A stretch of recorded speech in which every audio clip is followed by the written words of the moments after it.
వచ్చేసింది మీ కరిష్మా వచ్చేసింది. ఇప్పుడు నేనేం చేస్తున్నానంటే అటుకే ఫ్రై చేస్తున్నాను. అటుకే ముక్కల్ని నేను కట్ చేసుకొని ఇలా పెట్టేసుకున్నాను, పక్కన పెట్టుకున్నాను.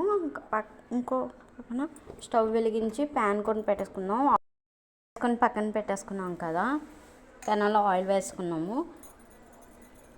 ఇవి ఆయిల్ కాగిపోయింది, ఒక్కొక్కటి వేసేసుకొని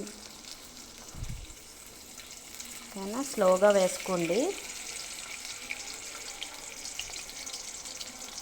సిమ్లో పెట్టుకొని వేసుకోండి, లేకపోతే ఆయిల్ మన మీదకి తోలుతుంది అన్నమాట.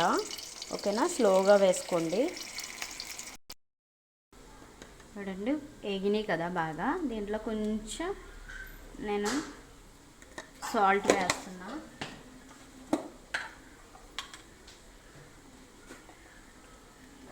కారం కూడా లైట్గానే వేస్తున్నాను, ఎక్కువ వేయట్లేదు. దీన్ని మనం ఒకసారి కలిపేసుకుందాం. చూడండి నేను బౌల్లోకి తీసుకుని పక్కన పెట్టుకున్నాను. చూసారా, అటుకాయ ఫ్రై రెడీ అయిపోయింది. ఈ వీడియో కనుక మీకు నచ్చినట్లయితే లైక్ చేయండి, షేర్ చేయండి, సబ్స్క్రైబ్ చేయండి, కామెంట్ చేయండి. నెక్స్ట్ వీడియోతో మళ్ళీ మీ కరిష్మా వస్తుంది. Bye bye.